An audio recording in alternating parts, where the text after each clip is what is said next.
Think of the wealthiest person you know. Now imagine an entire country where every single citizen is essentially a multimillionaire, backed by a national bank account so large it owns a piece of almost every major company on the planet. Most people think they know the story of Norway. They found oil, they got lucky, and they saved the money. But that's the old story. Right now, a massive shift is happening beneath the Scandinavian permafrost that is about to make their oil wealth look like a side hustle.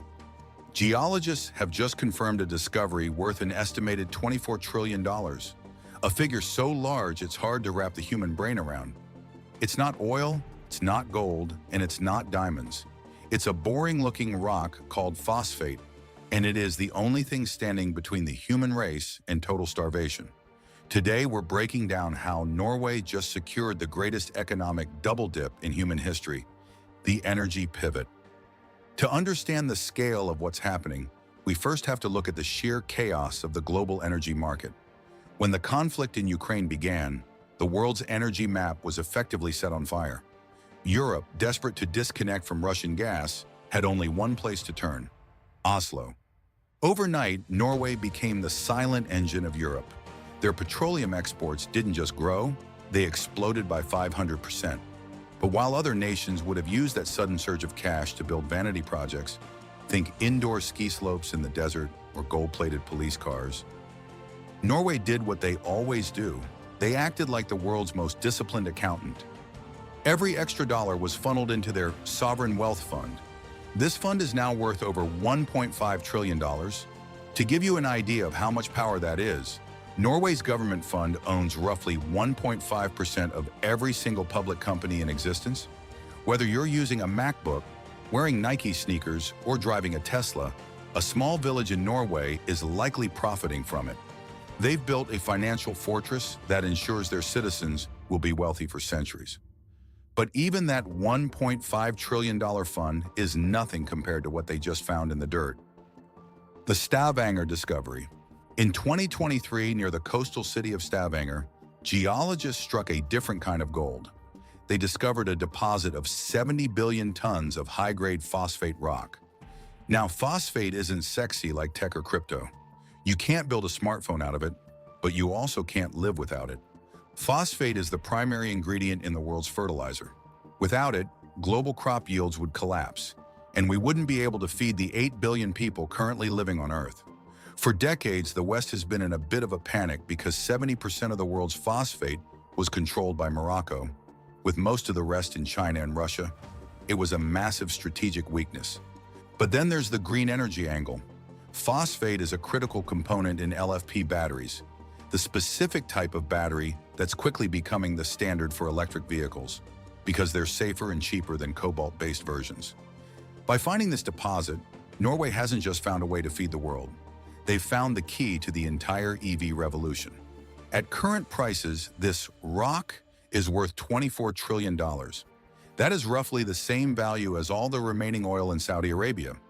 Norway didn't just win the lottery, they won it twice.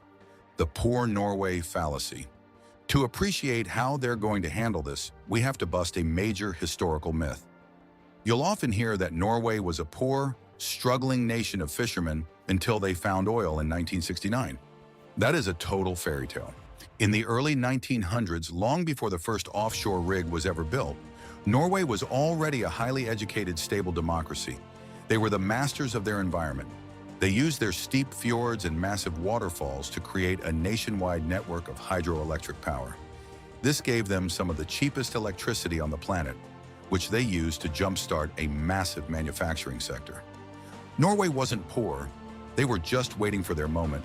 When the Netherlands discovered the Groningen gas field in 1959, the race for the North Sea was on. Every oil giant from Shell to Exxon came knocking on Norway's door. But instead of being intimidated by these multi-billion-dollar corporations, Norway played hardball. The median line and the royal decree. The Norwegian government knew they were sitting on a gold mine, but they also knew that if they weren't careful, the wealth would disappear into the pockets of foreign CEOs. In 1963, they issued a bold royal decree, claiming every inch of the seabed off their coast. They then sat down with the UK and Denmark and negotiated the median line, essentially drawing a boundary in the middle of the ocean. Once the borders were set, they did something even more radical. Instead of just taxing the oil companies, they created their own, Statoil, now Equinor.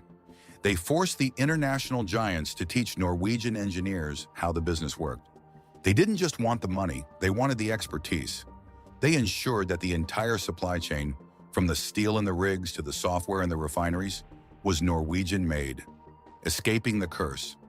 This strategy allowed Norway to avoid the resource curse, a phenomenon where a country finds a natural resource and its economy immediately falls apart due to corruption and inflation. In most oil-rich countries, you see a massive gap between the ultra-wealthy elites and the working class. In Norway, that gap doesn't exist. There are no oil sheikhs in Oslo. The money belongs to the people, and it shows.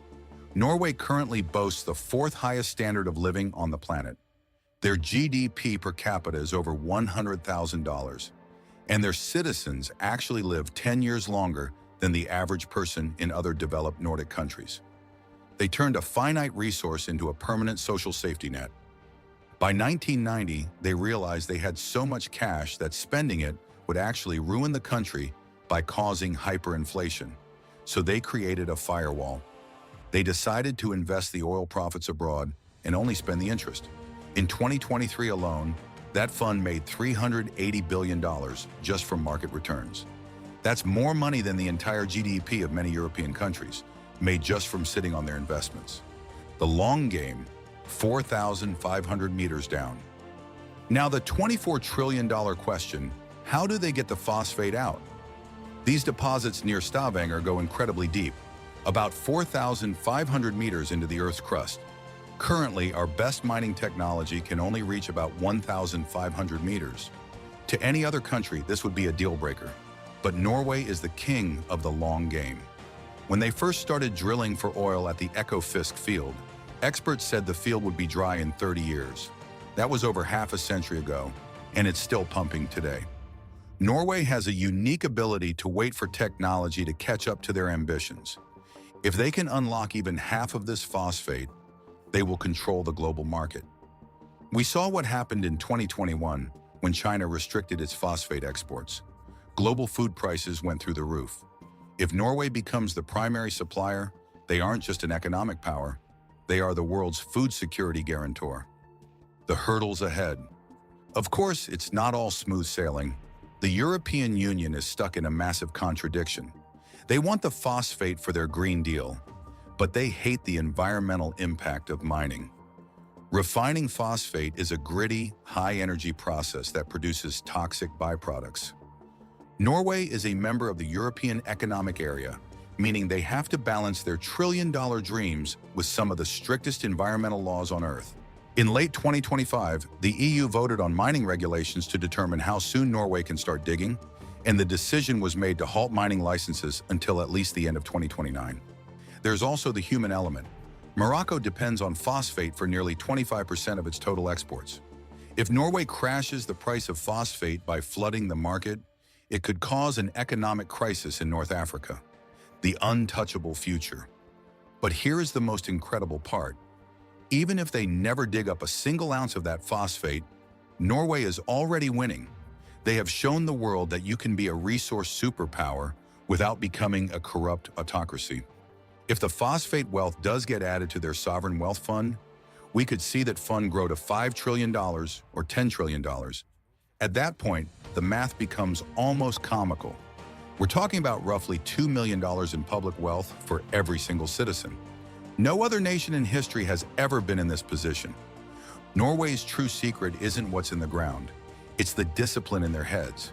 They've proven that a nation can have all the money in the world and still choose to live modestly, save for the future, and prioritize the common good.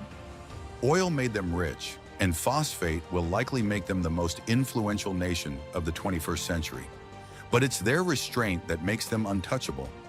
The world is watching Stavanger because the rock found there is about to rewrite the rules of global power. If you want to stay ahead of the curve on the massive economic shifts that the mainstream media is ignoring, make sure to subscribe and hit that notification bell. We're diving deep into the stories that actually shape our future. Thanks for watching, and we'll see you in the next one.